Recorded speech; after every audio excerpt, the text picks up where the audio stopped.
Hello, കുറച്ച് off road വിശേഷങ്ങളൊക്കെ കണ്ടാലോ? അപ്പോൾ ഇന്ന് ഞങ്ങൾ അത് കാണാൻ വേണ്ടിയിട്ട് അങ്ങനെ പോകുന്നതാട്ടോ. അപ്പം പരിപാടി ഉള്ളത് കറക്റ്റ് ഇന്ന ദിവസമാണെന്നൊന്നും ഞങ്ങൾക്ക് അറിയില്ലായിരുന്നു.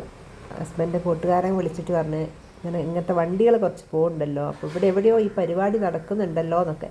പരിപാടി ഉണ്ടാവുന്നുണ്ടെന്ന് ഞങ്ങൾക്കറിയാം, ഈ നമ്മളെ റിവർ ഫെസ്റ്റിവലിൻ്റെ ആ ടൈമിൽ ഇത് ഉണ്ടാവുന്നുണ്ട്, പക്ഷേ എവിടെയാണെന്നൊന്നും കറക്റ്റ് അറിയില്ല. അപ്പം അങ്ങനെ ആദ്യമായിട്ട് ഞങ്ങളിത് കാണാൻ വന്ന കേട്ടോ. അപ്പോൾ കുറേ വണ്ടികൾ നേരത്തെ ഇങ്ങോട്ട് പോകുന്നതുകൊണ്ട് അവിടെ ഇവിടെ നിർത്താൻ സ്ഥലമില്ല. ഞങ്ങൾ അപ്പുറം തന്നെ നിർത്തിച്ച് അവിടെ നടക്കുകയാണ്. എന്താ വണ്ടീൻ്റെയൊക്കെ വരവ് നോക്കി. അപ്പോൾ ആ ചളിയിൽ കൂടിയൊക്കെ ഞങ്ങൾ എങ്ങനെയൊക്കെയോ ഇവിടെ എത്തിപ്പെട്ടതാട്ടോ. അപ്പോൾ ഇവിടെയല്ല സ്ഥലം, ഇതിൻ്റെ മേലോട്ട് പോകണം അല്ലേ. അങ്ങനെ ആ വണ്ടി പോകുന്നതിലെങ്ങനെ പോകണം കേട്ടോ. അപ്പോൾ ഈ ചളിയൊക്കെ കണ്ടപ്പോൾ ഞങ്ങൾ ഇപ്പുറത്ത് കുറച്ച് നല്ല സ്ഥലമുണ്ട്, ഇതിലെങ്ങനെ കയറി ഇതിലെ പോകുന്നു. അപ്പം ഇത് ഞങ്ങൾ തിരുവമ്പാടിയാണ്. ഇത് കോട്ടഞ്ചേരി നിരന്നപാറ എന്ന് പറഞ്ഞ സ്ഥലത്തായിരുന്നു. അപ്പം ഒരു 15-20 മിനിറ്റേ ഉള്ളൂ അവിടുന്ന് വീടിൻ്റെ അടുത്തുനിന്ന് ഇങ്ങോട്ട് വരാനുള്ളത്. അങ്ങനെ മേലോട്ട് ഇവിടെ ഈ റബ്ബർ കാട്ടിൽ അവിടേക്കാട്ടോ. ഈ വണ്ടീൻ്റെ ഒന്നും ടയർ ശരിക്കും കറങ്ങുന്നില്ല, മണ്ണായിട്ട് നോക്കിക്കേ.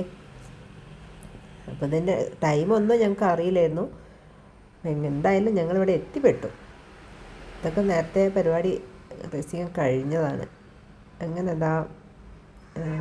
എന്തായാലും അടുത്ത പ്രാവശ്യം വരുമ്പോൾ ഞങ്ങൾ ഉച്ചയ്ക്ക് ശേഷം വരുള്ളൂ കേട്ടോ.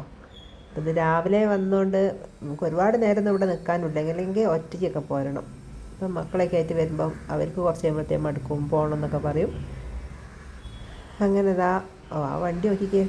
ഇങ്ങനെയൊക്കെ ഓരോ അപകടങ്ങൾ ഉണ്ടാവും കേട്ടോ. നമ്മൾ നോക്കി കണ്ടൊക്കെ നിൽക്കണം. അപ്പം കുറച്ച് അങ്ങനത്തെ റേസിങ്ങുകളൊക്കെ കണ്ടാലോ? അപ്പം നമ്മൾ നോക്കാം.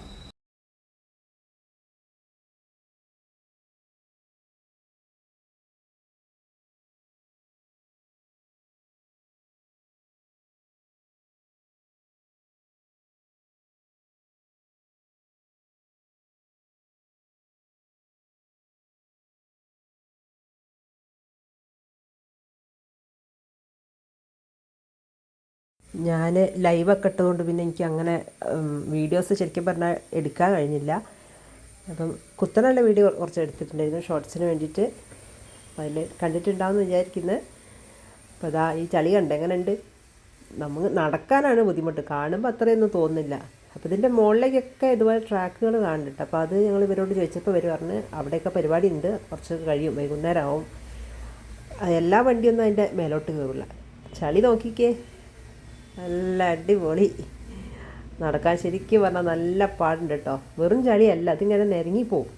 അതാണ്, വെറും ചളിയൊന്നും പ്രശ്നമില്ലായിരുന്നു, തെന്നിപ്പോണ്ട്. പിന്നെ കുറച്ചൊക്കെ പുല്ലക്കൂടിയൊക്കെ എങ്ങനെയൊക്കെയോ. എന്തായാലും ഞങ്ങൾ മെല്ലെ ഇനിയും വണ്ടികൾ വേറെ വരാനുണ്ട്. മൊത്തം വണ്ടികളും കുറച്ച് മഴയും കൂടി ആയാലും എന്തായാലും അടിപൊളിയാവും. അങ്ങനെ ഞങ്ങൾ തിരിച്ചെത്തി.